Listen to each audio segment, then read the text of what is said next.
मिली 30 साल की प्राची से जो 2 बच्चों की मां है। इस औरत ने करवा चौथ के शुभ अवसर पर पति की हत्या करवा दी। इस काम में साथ दिया इसके पड़ोस के आशिक रिहान ने। प्राची चाहती थी कि उसके पति के मुंह में पिस्तौल डालकर गोली मारी जाए। हुआ भी ठीक ऐसा ही। एक घर में एक ही छत के नीचे रहने वाली औरत परिवार के साथ आखिर ऐसा कैसे कर सकती है, चलिए जानते हैं पूरे केस को सिलसिलेवार तरीके से। उत्तर प्रदेश में गाजियाबाद जिले की रहने वाली प्राची को प्यार हुआ आसिफ से। दोनों का धर्म अलग था, मगर प्यार ज्यादा होने के कारण धर्म बदलकर शादी कर डाली। निकाह के बाद प्राची ने अपना नाम भी बदल लिया और नया नाम रखा अरसी। आसिफ जो पेशे से लोगों के घर बनवाता था, या यूं कहें ठेकेदार। कमाई ठीक ठाक थी, मगर ज्यादा पैसे कमाने के लिए उसने ड्रग्स तस्करी शुरू कर दी। जाहिर है आमदनी और बढ़ गई होगी। समय के साथ अरसी को 2 बच्चे भी हो जाते हैं। फिर आया साल 2024। एक रोज बैग में ड्रग्स लेकर कहीं जा रहा होता है, तभी गाजियाबाद पुलिस ने उसे गिरफ्तार कर लिया। आसिफ जब जेल गया तो पत्नी बजाय दुख के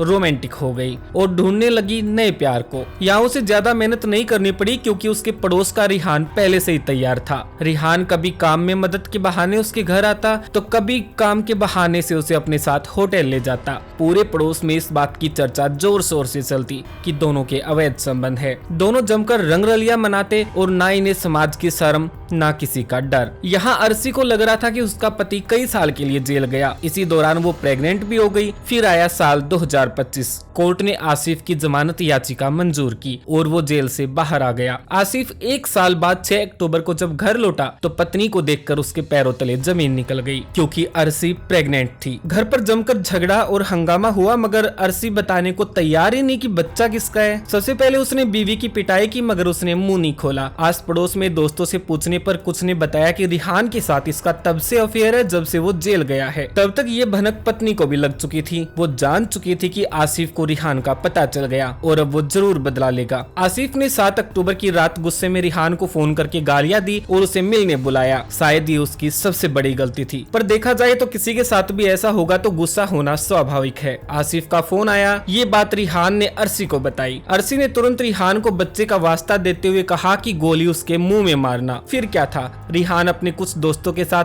3 अवैध पिस्तौल लेकर पहुंच गया आसिफ के पास। रफीकाबाद रेलवे फाटक के पास हुए इस झगड़े में बात इतनी बढ़ गई कि आसिफ के मुंह में पिस्तौल डालकर गोली मार दी गई। घटनाक्रम को अंजाम देने के बाद कुछ लोग सीसीटीवी में भागते भी दिखाई दिए। इलाके में गोली चलने की खबर मिलते ही पुलिस महकमे में हड़कंप मच गया और सीसीटीवी के आधार पर आरोपियों की धरपकड़ तेज कर दी गई। प्रारंभिक जांच में मुखबिरों के आधार पर पता चला कि इस घटनाक्रम को 5 लोगों ने अंजाम दिया है। लोकेशन ट्रेस करने पर पुलिस ने रिहान, बिलाई, उवेस और जिसन को गिरफ्तार किया, जहां इन्होंने बताया कि हत्या के पीछे की वजह अरसी है। पुलिस की एक टीम तुरंत अरसी के घर पहुंची और उसे उठाकर हिरासत में लिया। इसके बाद पूछताछ में उसने कबूल किया कि उसने इस हत्याकांड को अंजाम दिलवाया था, क्योंकि उसके पेट में रिहान का बच्चा है। बाकी का एक आरोपी फिलहाल फरार है। पुलिस ने इन सभी आरोपियों पर हत्या का मुकदमा दर्ज करके जेल भेज दिया है। समाज में ऐसे केस लगातार बढ़ते जा रहे हैं। इन घटनाक्रमों को बताने के पीछे हमारा उद्देश्य सिर्फ इतना है कि आप अपनी लाइफ में सावधानी बरते। आने वाला पल कैसा होगा इस बारे में हम में से कोई नहीं जानता। खैर, आपकी इस औरत पर क्या राय है, हमें कमेंट करके अपनी प्रतिक्रिया जरूर दे। वीडियो में अब तक बने रहने के लिए धन्यवाद।